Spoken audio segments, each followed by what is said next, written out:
อย่างก็ดีใจนำหลายดีใจกับตัวว่าหนึ่งเรายังมีสุขภาพแข็งแรงอายุยัง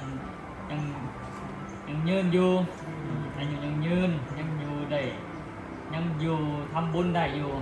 คันว่าอายุยืนเอาเป็นคันว่าอายุยืนแต่ว่าสุขภาพมันบ่ไปบ่มานอนติดเพื่อนติดสร้างเป็นยากอีกทำบุญสกายฟังทำแบบนี้แต่ว่าเราก็ยังมีสุขภาพแข็งแรงไปมาสะดวกปลอดภัยแต่ว่า สังขารมันก็ลวงโดยไปตามอายุ60 70 80มันก็ไปตามแต่ว่าความบ่เจ็บไข้ได้ป่วยตัวนี้สำคัญเลยเอาเส้นได้จึงบ่เจ็บบ่ไข้ได้ป่วยเฮาก็มันรักษาศีลนี่เขาสอนศีลนี่สำคัญได้ศีลนี่ศีลของพอไม่ออกศีลห้าในเท้าศีล8เน้นศีล10พระศีล227อีกคู่นี้ก็ศีล311ข้อศีลเขาจะรักษาศีลรักษาไปได้คือเขาจะได้โภคาสมบัติไปสวรรค์สมบัติได้สวรรค์สมบัติได้นิพพานสมบัติหรือว่าได้ถึงความดับทุกข์พระพุทธเจ้าก็ตรัสว่าศีลนี่เมื่อรักษาแล้วก็นำความสุขมาให้ตราบเท่าชราจนเราแก่ก็นำความสุขมาให้หนึ่งคือเรารักษาศีลข้อหนึ่งได้เราก็มีสุขภาพแข็งแรงเหมือนกันบ่เจ็บบ่ไข้บ่มีโรคข้าวพยาธิหรือคันมีก็มีไปตามเจ็บหัวเป็นหวัดตามดินฟ้าอากาศแต่ว่าการเอารักษาตัวนี้บ่ได้ไปฆ่าสัตว์ตัดชีวิตสุขภาพน้องมันก็สุดโทรมหรือว่าโซมักเจ็บเป็นแต่ว่ารักษาสิ่งพวกนี้ได้เขาก็มีสุขภาพแข็งแรงบ่เจ็บบ่ไข้อายุมันคนยืนสิ่งข้อสองก็บ่รักรักษาเป็นได้ทรัพย์สมบัติของเฮาหามาก็ปลอดภัยเพราะยังเพราะอนุภาพของศีลคุ้มครองรักษาไว้เอาบ่ได้ไปจี้ไปลักไปข่มเหงคนอื่นไปข่นของคนอื่นเอาทำมาหากินด้วยความสุจริตสอบธรรมคนด้วยความเกรงใจบ่โอกาสมาจี้มาลักมาข่นเพราะเฮามีศีลคนมีศีลรักษาคุ้มครองนี่ได้โดยเฉพาะว่าผู้ประพฤติธรรมยังอยู่เป็นสุขก็บ่ตกไปสู่โลกที่ชั่วอีกเพราะอนุภาพของศีลเมื่อ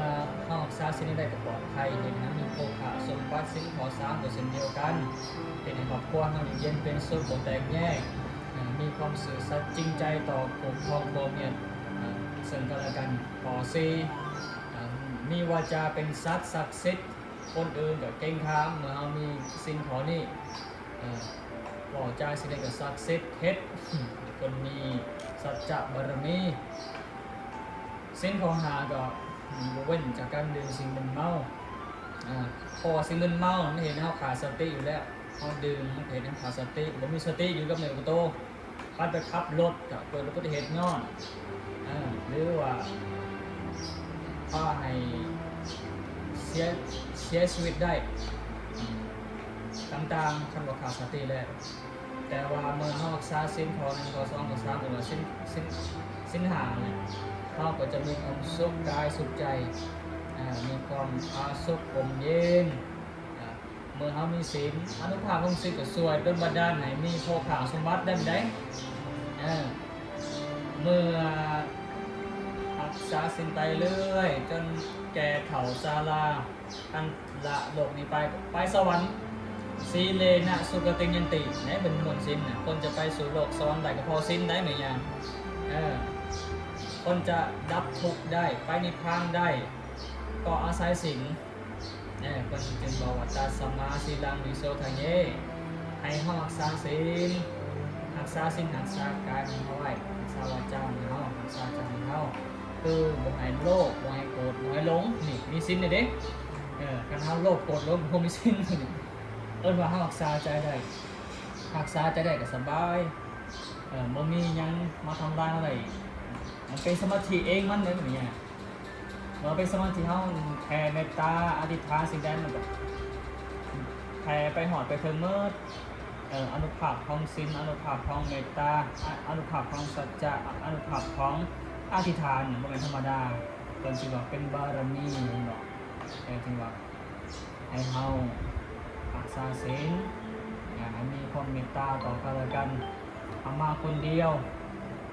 มาอยู่โลกมีโศกข้าวเฮาก็ไปคนเดียวกันโลกหยาไปใช้กับให้เฮาฮู้ปฏิกันไปของเฮาเองอย่างสิไปสวรรค์หรือไปพรหมโลกสวรรค์กับให้เฮามันทำตรงนี้เอาไว้ไปพรหมโลกนี่แหละให้มันฟังเทศน์ฟังธรรมเจริญสมาธิให้สร้างเกิดขึ้นกันไปนิพพานกับให้ตัดกิเลส ตัดโลภโกรธหลงเนี่ยดับทุกข์เลยมีแต่ความสุขนิพพานังปรมังสุขังนิพพานเป็นสุขอย่างยิ่งเป็นว่าขอโมทนาบุญกุศลเด้อให้มีแต่ความสุขสมหวังสุขกายสุขใจบ่เจ็บบ่ไข้บุญรักษาเทวดาคุ้มครองให้เจริญในอายุวันนะสุขะความละนิพพานะปัจจโยโหตุ All those in the four woeful plains, may they be free from enmity and danger. May they be free from mental suffering. May they be free from physical suffering. May they take care of themselves happily. May all beings be free from suffering. May whatever they have gained not be lost.